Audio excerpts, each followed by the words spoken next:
U.S. President-elect Donald Trump claims to have an open mind on climate science, but he put an unabashed climate science denier in charge of his environmental transition team, and he says he'll slash NASA's climate monitoring capabilities. At the recent Marrakesh climate talks, diplomats found hope in Trump's apparent lack of ideological conviction. President-elect Trump is a pragmatist. He's not a fundamentalist. I don't think he is against green or against sustainable as a matter of principle. That's Ivo de Boer, who oversaw the climate talks for 4 years as head of the United Nations Framework Convention on Climate Change. He'll probably want to understand the business proposition better, and he'll probably want to understand better how acting on green, how acting on climate can contribute to America's future. But what is the business proposition? What does meeting the climate challenge mean for America's future? Might a president who doesn't believe in climate science still find it worthwhile to stay in the Paris Agreement? And who will pick up the slack if he doesn't? Man may be unwittingly changing the world's climate through the waste products of his civilization. There's a group of us now who are proposing that the Earth has actually entered a new epoch, and that is the Anthropocene. We know that the enemy is carbon, and we know its ugly face. We should put a big fat price on it, and of course, add to that, drop the subsidies. Earth. We broke it, we own it. And nothing is as it was. Not the trees, not the seas, not the forests, farms, or fields, and not the global economy that depends on all of these. But we can restore it, make it better, greener, more resilient, more sustainable. But how? Technology? Geoengineering? Are we doomed to live on a bionic planet, or is nature itself the answer? That's the question we address in every episode of Bionic Planet, a podcast of the Anthropocene, the new epoch defined by man's impact on Earth. And today we look back on the Marrakesh climate talks, which wrapped up last Friday after 2 weird weeks that began with the election of Donald Trump and continued as if the election hadn't even happened. As early as November 9th, the day after the election, a consensus emerged that the Paris Agreement would continue with or without the United States, and that individual U.S. states, NGOs, and even businesses would step up to fill any leadership gap at the federal level. On today's show, which I'm calling Voices from Marrakesh, you'll get an auditory mosaic of snippets from interviews I conducted in Marrakesh in the days after the U.S. election.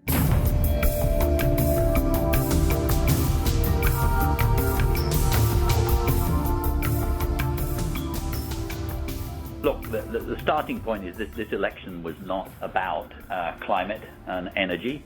It was about something rather different. That's Andrew Steer, who runs the World Resources Institute, or WRI, which is a global environmental research group that keeps an eye on the economic role of forests, farms, fields, and rivers. The evidence is that Americans actually want action on climate, and they also want clean energy. He's speaking just days after Donald Trump won the U.S. presidential election on November 8th, as is everyone you'll hear today. I conducted most of the interviews live, but I recorded Steer and the other WRI folks during a media call that they hosted. There is nonetheless a belief that the incoming administration seems to have that there is a trade-off between environmental management and economic growth, and in particular climate action and economic development. The evidence is overwhelming that this is not the case. A US president or any political upset, could not have stopped the transition from the steam locomotive to the automobile, or from the typewriter to the personal computer, or from traditional Kodak-style cameras to digital photography. That's Anthony Hobley, who runs the Carbon Tracker Initiative, which helps investors put a price on climate risk in general and fossil fuel risk in particular. And he will not be able to stop this low-carbon transition because actually it makes economic sense. Carbon Tracker made huge waves a few years back when they published research arguing that coal and oil reserves are essentially stranded assets that might never be harvested and sold in a carbon-constrained world and will probably be written off as losses. Long-term investors like pension funds dumped shares as a result, and oil stocks plunged.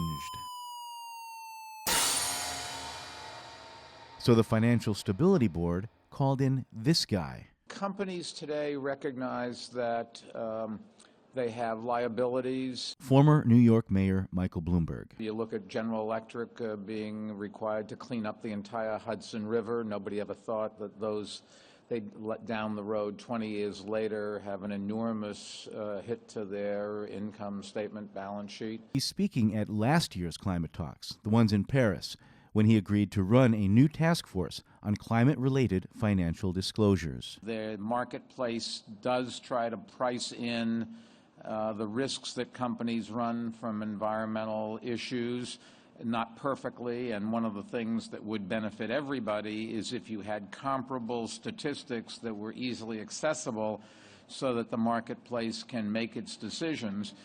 We always have a saying at Bloomberg, if you can't measure it, you can't manage it. So, increased transparency around climate risks and increased demand for clean energy leads to huge economic and financial opportunities from investing in these technologies, and the costs and the scale of these technologies are going in one direction. The costs are coming down, they are scaling up, whereas the costs of using fossil fuels, finding them, extracting them, delivering them to market are going in one direction up. Even some traditional red states, you see a massive rollout of renewable energy in places like Texas, not because they suddenly woke up and they were tree huggers. Christian DeValle runs Althelia Ecosphere, which invests in sustainable agriculture programs. I come from Texas. I know what it's like. It's because it made good business sense, and those forces, not only the companies themselves, but the mayors and the governors and the state legislatures are going to want to support their constituents. A lot of American cities have been extremely active on sustainability, on climate change, and they will continue to do that. That's Ivo de Boer again. You heard him at the beginning. He was executive secretary of the United Nations Framework Convention on Climate Change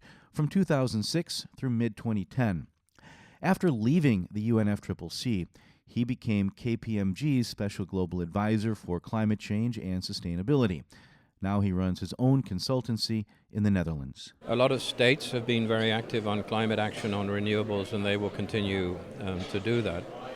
And I think a number of policies are in place at the federal level, including the green energy tax credits, which I expect to continue to be in place. Roughly 75% of global emissions are from cities. That's Alden Meyer, Director of Strategy and Policy for the Union of Concerned Scientists. If he sounds winded, it's because I caught him between meetings and we're walking as we talk. That's where most of the emissions are, because they're where most of the people live. It reminds me of how U.S. cities responded to the Kyoto Agreement and its failure to be approved by the U.S. Congress. Sam Adams was mayor of Portland, Oregon, before becoming head of WRI's operations in the United States. In response to that, in the following couple of years, over 5,000 U.S. cities signed up and committed themselves to the goals and objectives of the Kyoto Protocol. And, as if on cue, Michael Bloomberg gave a speech last week at a meeting of the Global Covenant of Mayors, which he chairs. I don't have a recording, but he adapted his speech into an op-ed called "Washington Won't Have Last Word on Climate Change," which you can find online. Among other things, he said, quote, "If the Trump administration does withdraw from the Paris Accord, I will recommend that the 128 U.S. mayors who are part of the Global Covenant of Mayors seek to join in its place." Now, technically, I'm not sure that's possible within the United Nations, because it's not the United Cities after all, and the UN is leery of getting mixed up in subnational issues that could be seen to be divisive. But non-state actors are becoming more and more important in the fight to slow climate change. The state of California, for example, has entered into several agreements with states in other countries.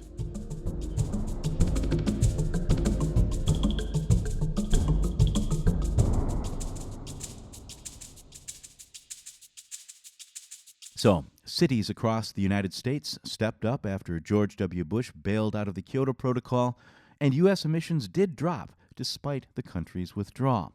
Today, 29 states have renewable energy standards, and California is aiming to get 50% of its energy from renewables by 2030 as part of its effort to reduce its greenhouse gas emissions 40% across the entire economy, not just the energy sector. But what about the private sector? Acting on its own? We'll pick up that thread after this. You're listening to Bionic Planet, a podcast of the Anthropocene, the new epoch defined by man's impact on Earth.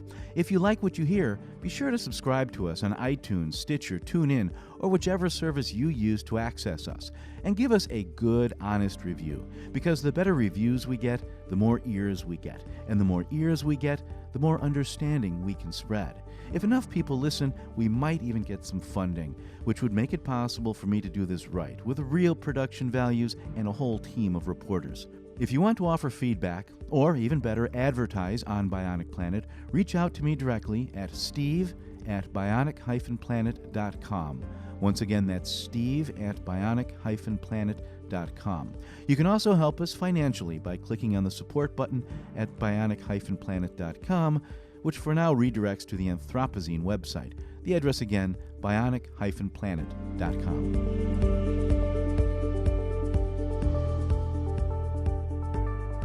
There has been a lot of growing awareness within the American corporate landscape as to the importance of climate change, and the fact that there's a new president who's not going to hammer them isn't going to change their commitment. That's Mike Korchinski, who you may have heard in episode 9. He runs Wildlife Works, which develops and manages private conservation projects around the world. He's referring in part to pledges that hundreds of companies have made to slash their greenhouse gas emissions, often by reducing their impact on forests. To learn more about that, check out a 2014 Forest Trends report called Consumer Goods and Deforestation, which you can find online. It showed that about 15% of all greenhouse gas emissions come from deforestation, and that most deforestation comes from people chopping trees to feed our own ravenous appetites for 4 commodities: palm oil, soy, beef, and pulp and paper. That led to initiatives like the New York Declaration on Forests, where roughly 200 companies have pledged to end deforestation in the next decade. We've covered that on Ecosystem Marketplace since its inception in 2014, and we started covering it on Bionic Planet in episode 7, which is the first in a multi-part series on Kenya's agroforestry revolution. Most of that commitment has been rational and not ideological.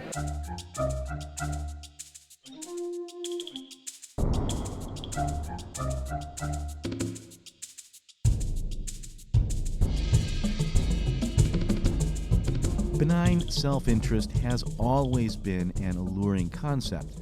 Some would call it a siren song, because, like the sirens of ancient Greece whose enchanting voices lured sailors to deadly rocks, the belief that companies would act in ways that are rational and benign has beguiled many an economist. Remember this guy?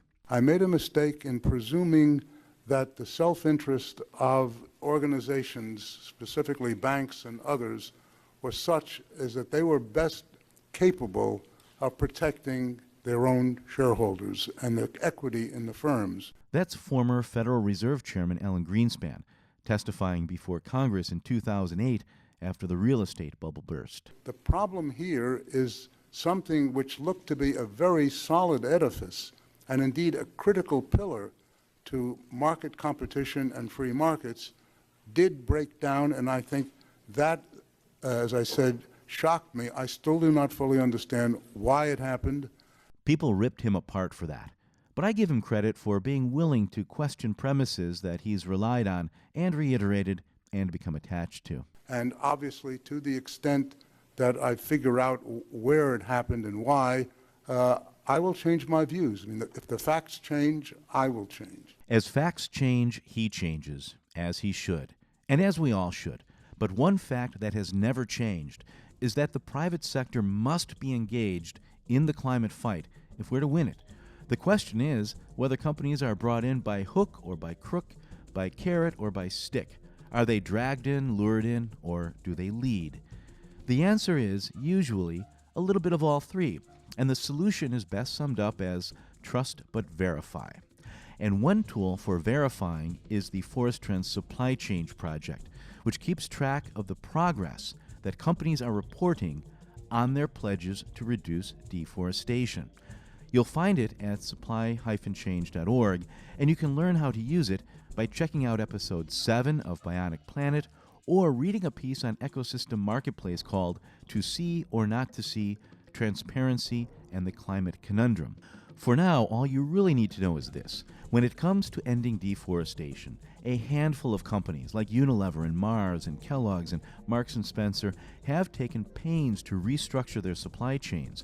Other companies are following their lead, but others are just paying lip service. Investors' mindsets have enormously changed over the last 5 years. Andrew Mitchell runs the Global Canopy Program, which, like Forest Trends and WRI and the Environmental Defense Fund and others, has spent more than a decade bringing green-minded executives and investors into the fold. In Rio in 2012, we launched the Natural Capital Declaration for the finance sector. That's now called the Natural Capital Finance Alliance, and I'm the co-director of it with UNEP-FI.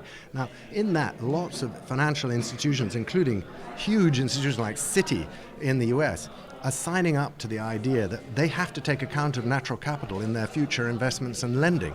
What do we mean by natural capital? Well, clean air is natural capital, and you screw that up if you pollute it. Soils and vegetation, forests, those sort of things are natural capital. Clean water is natural capital. These kinds of things are impacted by investment decisions. They're now realizing that they've got to get across all that. So this is changing the mindset of investors. So to suggest to them that polluting the atmosphere is a good investment decision is simply not going to fly. As much as Donald may want it, he's going to find that a really tough call. And I'm working with organizations like the Principles for Responsible Investment, which has almost half the world's invested capital now signed up to those principles. Ceres in the United States, a really good network working with financial institutions way back since the Exxon Valdez disaster.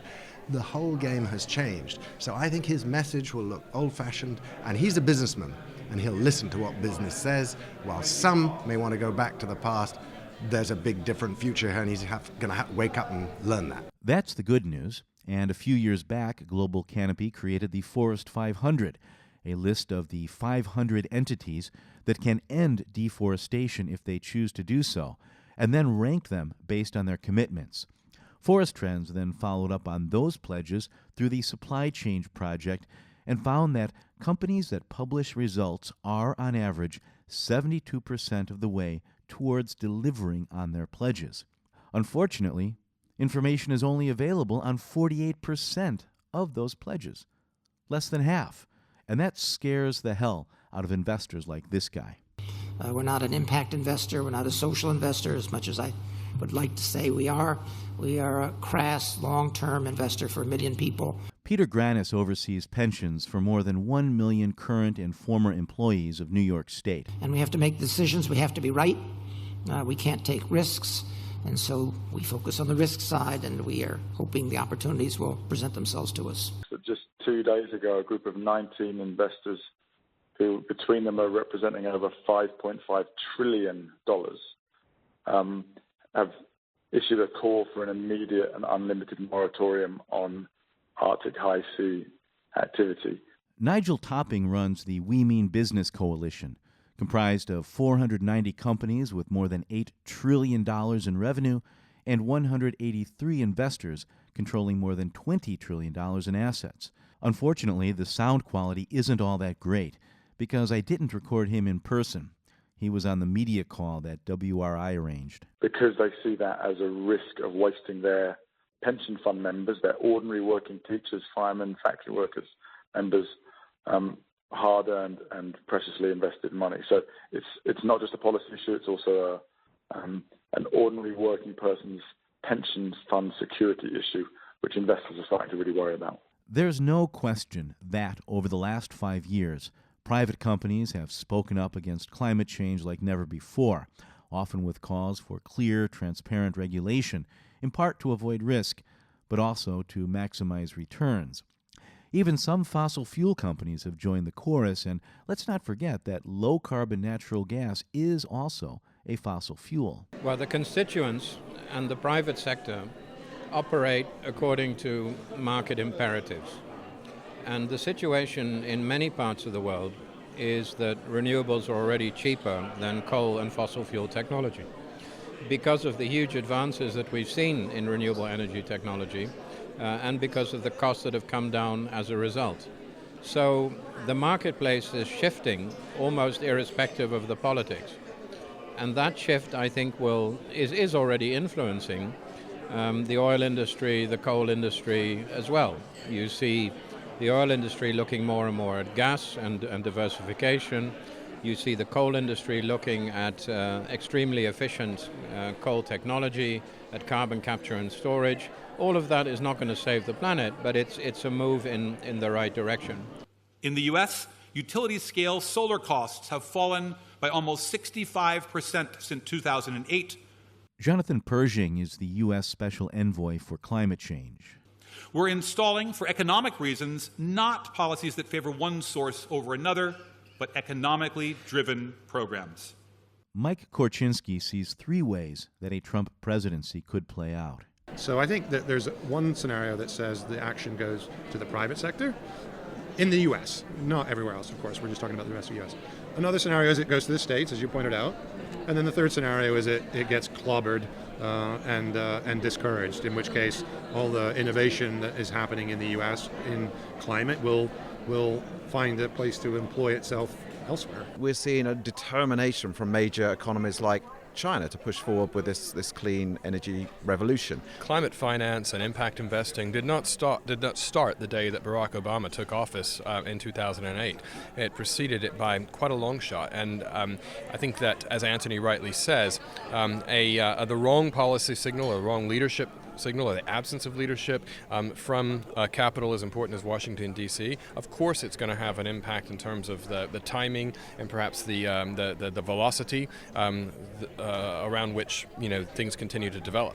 But China has put a ship in motion that is not turning around, and they are investing in environmental security for national security reasons. They're not going to put their future on the line, knowing full well the physical realities associated with climate change, just because American or British voters have made, shall we say, an unusual or curious decision about how they elect and how they govern themselves. If 10 years ago you had made a list of the top 10 renewable energy or sustainability-related technology providers worldwide, probably 6 out of the 10 would have been American companies. If you make the same list today, maybe 1 or 2 are part of the top 10. So if you want to make America great again, then put it back into the top 10, including in the area which is clearly about the future and about putting our prosperity, not just our planet, not just our people, but our prosperity on a much more positive path.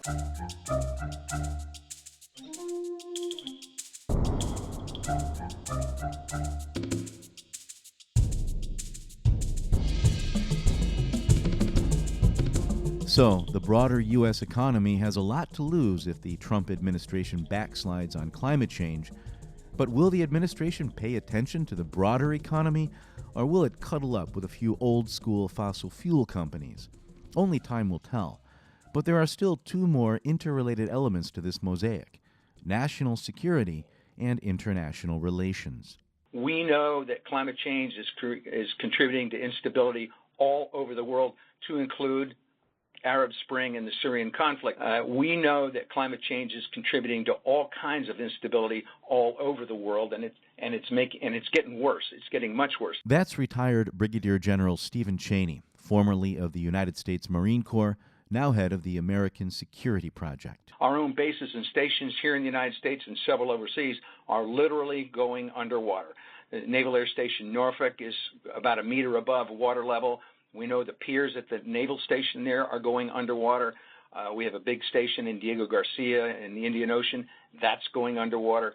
So from the military perspective, the senior military folks understand the impact of climate change. And it's not just in the United States. Over 70% of the countries in the world have written climate change into their national security strategies. So just about everybody's on board with this. We just have to make sure we can convince the Trump administration. If Mr. Trump does decide to pull out of this process, he's going to find himself very isolated on the world stage, and it may have implications for other issues he cares about, getting cooperation from world leaders like terrorism, trade, military cooperation.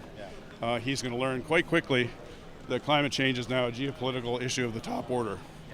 And he can't be perceived as pulling the U.S. out and not doing our fair share of the lift without suffering some serious blowback to other parts of his agenda.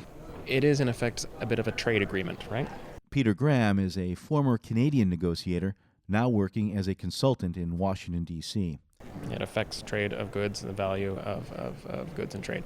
And in that sense, if you follow some of the statements, the speeches of Trump and his administration, his new administration, as it will be, they were saying that they could make better deals than previously. So to me, that's a sign that maybe they'll give a go at trying to stay in, to make it work better from their point of view for the American people. So again, back to, I would hesitate assuming that pulling out is going to be the first step. Maybe it is. It's hard to say. But they may see reason and say, okay, look, we can do good for ourselves by staying in. I remember at the beginning of the Bush administration, Condoleezza Rice calling European ambassadors in Washington, D.C. into our office and saying, Kyoto is dead. We are walking away from that. And that created a lot of bad feelings and poor sentiment in many areas way beyond the climate change domain. So this is not just about a new president's position on climate change. It's about global relationships. That I think he will take into account.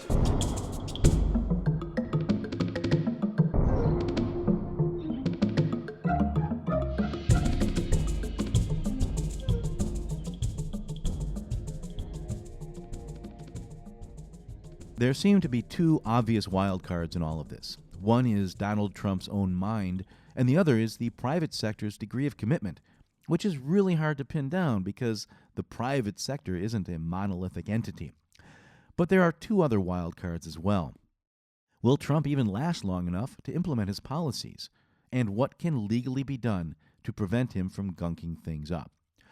For the first time in over 150 years, people are calling on the Electoral College to pick a different candidate, and I have no idea whether that can work or not. But, like Michael Bloomberg's call for U.S. cities to join the Paris Agreement, it shows you the crazy state we're in. As for the legal options... The question is, has Donald trumped climate change? That's one of the questions. Everybody's around here in Morocco is what everybody's on everyone's lips. And I guess if you look at, could he tear up the agreement? That's the first question, the climate agreement. Well, for him to do that, it would take at least 3 years before there could be any exit, and probably a year after that as well. So it's probably 4 years, even if he pressed go. Could he get out of the convention on the UNFCCC convention? Could he get out of that? Yes, he could get out of that pretty quick. You could actually repeal the convention more quickly than, in a sense, he could tear up. The other thing that's more likely is he could sort of go slow on all the sort of green the green requirements that are necessary to maintain the climate change agreement in Paris. So there's other things in play here, of course, and that is the fact that a lot of these agreements were made under executive orders by the president, by Obama, and it's much easier for another president to come in and simply tear those up. It's not as though they went through Congress. But one thing is rock solid, and that is the agreement made by Nixon way back when they created the EPA and they created the climate agreement then. That agreement is in law, and in that CO2 is perfectly well defined there, and it'll be very hard to roll back. And if he starts to roll back on that, then there could be a lot of legal cases brought on that legislation from way back, which could hold up what he's trying to do. I think there's another deeper question here, and that is this, that the world has changed. He may not realize it, but you look at what's happening in the US. The world of the future is the world of Elon Musk. It's the world, are investors going to simply say, oh yeah, let's go back to gas-guzzly cars and let's redo the coal industry? I don't think so. So my hope is that the actual investment community in America that has seen a different kind of future will not want to roll it back and go back to some dirty past that they've left behind. And that's going to be the tougher thing for him to fight. Beyond the Elon Musk argument, there are two questions. Will green companies step up and lobby for green regulation the way dirty companies have? And how do we keep the rest of the companies honest? Here is where efforts like Supply Chain and Carbon Tracker become more important. So it actually means the role of the financial markets and shareholders becomes even more important, I think, in this world that we now live in. So they need to understand the risk, they need to understand the emerging technologies, the impact they're having on the low carbon transition, and how that's going to play out with increased uncertainty, and probably understand from the businesses, require more disclosure on climate risk as we go forward, and play, I think, a more active role. So impact investing, one of the main themes that is doesn't matter if you're looking at the land use sector or energy procurement, etc., is traceability. And you see that echoes across the corporate world right now. Consumer Goods Forum, the TFA 2020, again, these were not initiatives that were set up by Barack Obama or the White House. What they are is other deforestation pledges and pledges by companies to restructure their supply chains in ways that promote sustainable agriculture. Yes, they were facilitated greatly by the U.S., but also by other very leading and important actors. And these largest sort of consumer-facing corporates who suddenly are interested in the composition of their supply chains, yes, they're interested in it for reputational reasons, and they have consumers in Europe and America who focus on the provenance of goods and the energy intensity of their production. But equally, it's a security of supply issue. And they know that they're licensed to operate in key sourcing countries and with governments who do not stick their head in the sand about the realities associated with climate change and resource depletion will depend upon their sort of corporate citizenship and their corporate risk management. You're going to have clearly two paths in the corporate world, right? The path that won't do anything until they're required to do it. And clearly they just got to get out of jail free pass at the federal level for the next 4 years, right? Then you've got the group that was doing it because they finally realized it's in the best interest of their business to do it. And that's most of the supply chain folks who legitimately acknowledge that the consumer sentiment, if you want to say, and the market sentiment is you better be a good citizen regarding climate. So I think that activity will continue, I hope, and I think that activity will have to move beyond rhetoric and become much more transparent and have much more integrity in reporting and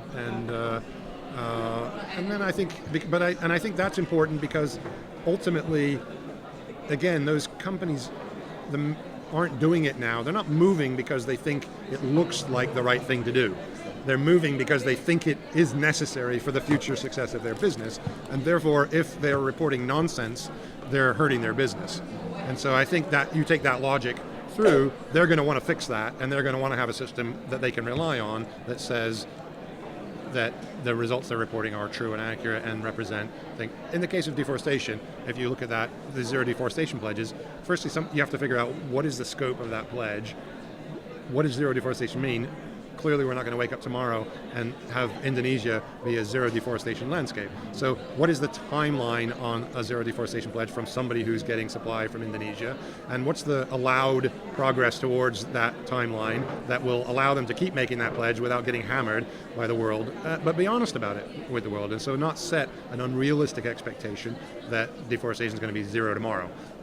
So I think that indication is already a huge leap from where we were 3 years ago, and I think that leap is driven again by their recognition finally that it's not just about image necessarily or reputational risk, although that's a big piece. It's now about stability of supply and integrity of supply, and are they going to actually be able to get what they need to be in business in the future? And so that means they want to be real about the performance. In addition to Supply Chain and Carbon Tracker, Global Canopy launched a project called TRACE, that's TRASE, which lets you track soybeans from specific municipalities in Brazil through major brokers to ports of entry.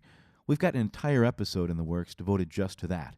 And there are others, such as the work that Mark Carney, Governor of the Bank of England, is doing through the Financial Stability Task Force and its climate risk task force. That's actually the Bloomberg task force I mentioned earlier. Mark Carney is the one who recruited Michael Bloomberg. Is critical to come up with some really good criteria on disclosing climate risk. Particularly stress testing the business models of these companies against a low carbon scenario. That's not to say the magic of market forces will fix this mess without government support and leadership. Both government and private sector leadership are necessary. But the fact of the matter is that institutional investors, in particular pension funds, operate over a much longer term horizon than one sort of U.S. election cycle. Certainly when you realize that in 2 years, God will be going through this again, at least in the midterms. But so they are, by definition, operating over much extended time horizons. And one might say that when you have policy stability, certainly around climate change, it gives corporates and other sectors a compass. Well, as long as we're in accordance with the law of the day, then that's fine. Then we've managed our risk. Job done. A little bit like compliance and AML, stuff. When you remove the policy certainty, you kind of create this vacuum, and people are left with the bold sort of realization, the ice cold realization that actually we need to manage risk according to what we believe, as fiduciary is good practice, best practice. Okay, and they're left to actually not fall back on some published, statute, but they have to effectively, communicate with their shareholders transparently and accurately. So that's why I said I don't want to sound Panglossian about this, but I do think some good can arise. If, we don't wake up one morning to a mushroom cloud, I think that we've got a huge opportunity to rebuild the body politic and also rebuild the global economy and local economies. Let's not forget, we all operate in local economies, whether we're in Europe or America or Peru. The local economy is something that drives our most immediate actions. We've got an opportunity to rebuild that now in an image that we are comfortable to pass down to the next generation. And that wraps up this edition of Bionic Planet. I do hope you enjoyed the show, and I especially hope you got something out of it. Feel free to offer feedback, either via text or audio. If you record a short MP3 and email it to me, I might play it on the air. My email address again, steve@bionic-planet.com. Until next time, I'm Steve Zwick. Thanks for listening.